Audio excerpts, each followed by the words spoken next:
राम राम भाई सभी दर्शकों को। सारे कोर्ट कचहरियों के कामकाज ठप हो चुके हैं क्योंकि कलरक बाहर आकर बैठ चुके हैं, क्योंकि कलरक मैदान में बैठ चुके हैं, कलरक हड़ताल पर बैठ चुके हैं। इसी कारण कोई भी किसी के काम या कार्य नहीं हो रहे हैं। सरकार से मांग कर रहे हैं वेतन बढ़ाने की 3500 की। ये लगातार मांगे करते आ रहे हैं, पिछले कई सालों से इनकी मांगे चल रही हैं। तो इन विषय पे कलरकों से बातचीत करेंगे। यहाँ पर कुछ महिला कलरक भी पहुंची है और कुछ इनके प्रधान भी पहुंचे हैं, तो जानकारी लेंगे कि आखिर इस मांग को आखिर क्यों पूरा नहीं किया जा रहा है, कि आखिर क्या कमी है। तो चलिए इनसे बातचीत करते हैं। तो अभी मेरे साथ कलरक एसोसिएशन से प्रदेश महासचिव यहाँ पर मौजूद है। देखते हैं कि आखिर लड़ाई किस चीज़ की चल रही है। काफ़ी लंबी चल रही है आपकी लड़ाई और लगातार वेतन बढ़ाने की मांग कर रहे हैं। नमस्कार जी, मैं बलजीत जून CAWS राज्य प्रधान। मैं आप पत्रकार साथियों के माध्यम से इस सरकार को बताना चाहूँगा, चेताना चाहूँगा, पिछले 3-4 सालों से यह यूनियन अपने वेतनमान की लड़ाई लड़ रही है और ये सरकार इतनी दोगली है, इतनी निकम्मी है कि हर बार धोखा देने का काम करती है।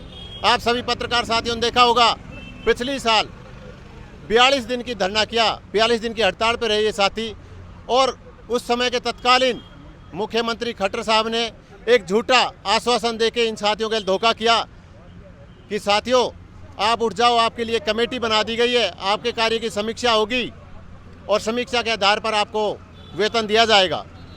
उस कमेटी ने भी वैसा ही धोखा किया, इन साथियों की कोई कार्य समीक्षा नहीं की। लेकिन उन्होंने अपनी कार्य समीक्षा में ये लिखा कि जो लिपिक साथी ये मांग कर रहे हैं, ये इनकी 2006 में बनती थी और 2012 में जब इनका एजुकेशन स्केल बढ़ाया गया, जब एजुकेशन रिवाइज किया गया, जब भी इनकी मांग बनती थी, 16 में बनती थी, लेकिन इनको दिया नहीं गया है, इनका बनता है। खुल्लर साहब से मीटिंग हुई, खुल्लर साहब ने कहा कि आपका बनता है, आपको मिलना चाहिए। FD कहती है आपका बनता है, आपको मिलना चाहिए। लेकिन ये नहीं पता कि CM साहब के मन में, इस सरकार के मन में क्या मंशा है। ये तो कहना जानते कि आपका बनता है और आपको दिया जाएगा और दिया जाना चाहिए, लेकिन दिया कब जाएगा और दिया कितना जाना चाहिए, जब इस बात की बातें आती है, ये चर्चा होती है, तो सरकार के मुंह में दही जम जाता है, बोलने का काम नहीं करती। और मैं आप सभी साथियों के माध्यम से इस सरकार को ये बताना चाहता हूँ कि जो लोकसभा में हुआ, जो ये 5 सीटें हारे, मेरे को लगता है अगर इनकी ये नीतियाँ रही कर्मचारी के प्रति, तो विधानसभा में इनकी 5 आनी मुश्किल हो जाएगी। 5 आधे में तो रहने की बहुत मुश्किल बात है। तो अभी कौन कौन से जिलों में आपका ये जो आंदोलन चल रहा है? ये हरियाणा प्रदेश के सभी जिलों में ये आंदोलन चला हुआ है और कल से ये 3 दिन की स्ट्राइक की गई है और सरकार ने हमारी जो मांग है 35,400 वो पूरा नहीं किया, तो इसको अनिश्चित काल के लिए आगे बढ़ा देंगे। तो सरकार ने तो पहले भी आपकी मांगे नहीं मानी, अब भी शायद माने या ना माने, ऐसे में क्या नहीं मानेगी तो हम सरकार का विरोध करेंगे। आगे विधानसभा का इलेक्शन आने लग रहा है भाई साहब, और विधानसभा आपने लोकसभा का इलेक्शन देखा, हरियाणा में 10 से 5 पर आ गए, और पिछली बार ये 75 पार का नारा लगाकर 40 पर आए थे। अब की बार 40 से 4 पर लाके छोड़ देंगे। विधानसभा का मुंह नहीं देखने देंगे इनको अगर हमारी मांग नहीं मानेगी।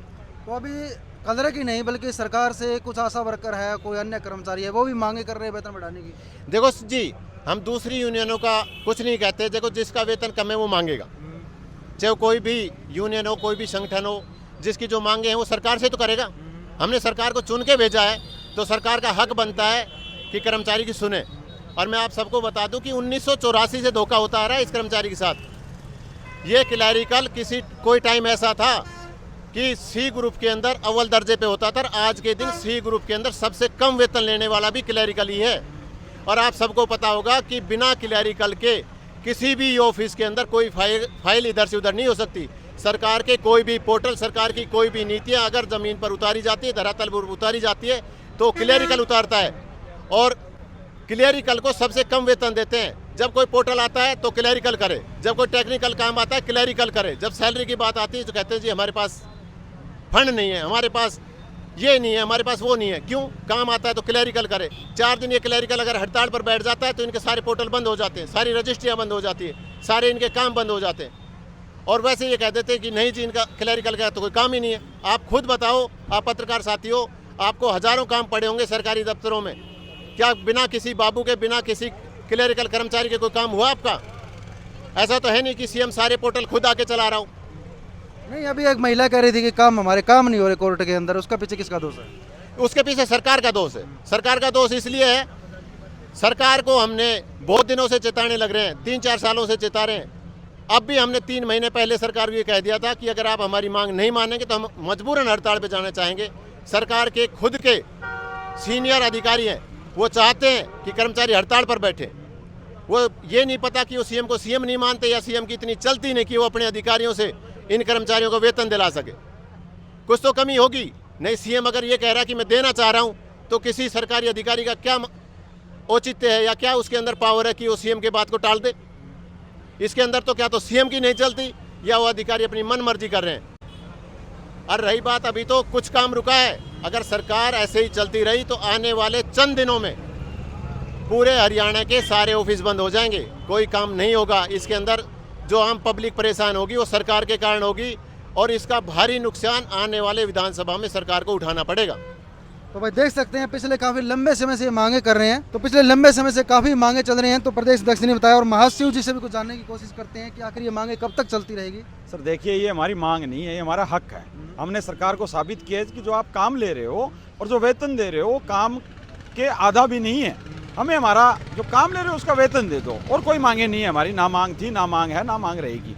सिर्फ हमारा जो वेतन है वो सही करो, और सरकार ने लिखित रूप में माना है कि आपका वेतन गलत है। लगभग आज जो वेतन दिया जा रहा है क्लरिकल कैडर को, वो दिया रहा है ग्रुप डी के बराबर, एक पीएन के बराबर स्केल दे करके, और वो हमसे ग्रुप सी का कार्य ले रही है, गलत है। और सरकार के कर्मचारी हैं, सरकार को इस चीज़ को देखना चाहिए। जब मान लिया तो फिर देना चाहिए, फिर इसको लटकाने का कोई औचित्य नहीं है। और अब इसमें सरकार नहीं चाहती या अधिकारी नहीं चाहते, या तो अधिकारी ये नहीं चाहते कि सरकार दोबारा आए। अगर अधिकारी नहीं चाहते हैं तो भाई हम भी नहीं चाहते हैं। और अगर सरकार देना चाहती है और हमारी अगर ताकत देखना चाहती है, हमने पिछले वर्ष भी 42 दिन हमने दिखाया है सरकार को कि हमारे ऊपर सरकार चलती है, और इस वर्ष भी हम दिखाएंगे। और ये आंदोलन रुकेगा नहीं, ये बढ़ता ही जाएगा, और इसका नुकसान सरकार को होगा, निश्चित तौर पे होगा। पीछे भी आपने देखा कि लोकसभा चुनाव में सरकार को इसका भारी नुकसान हुआ, और सरकार ने माना है कि कर्मचारी हमें ले बैठे।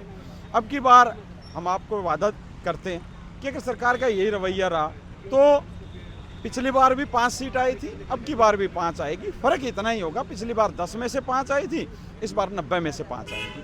अब सरकार को अपना हिसाब देखना है क्या चाहती है। हम कुछ नहीं चाहते, हम अपना जो कार्य कर रहे हैं उसका वेतन मांगते हैं और कुछ नहीं, और साबित किया है हमने ये। धन्यवाद सर। तो देख सकते हैं CWS के प्रदेश अध्यक्ष साफ साफ कह चुके हैं कि अगर सरकार ने उचित मांगे ना मानी तो ये आंदोलन लंबा चल जाएगा, जिससे कामकाज भी ठप हो सकते हैं, आम नागरिक या आम लोगों को भी काफ़ी परेशानी हो सकती है। इसके बारे में देखते हैं कि सरकार और सरकार के अधिकारी क्या फैसला लेते हैं। बने रहिएगा HBN 24 न्यूज़ के साथ, लाइक एंड शेयर कीजिएगा।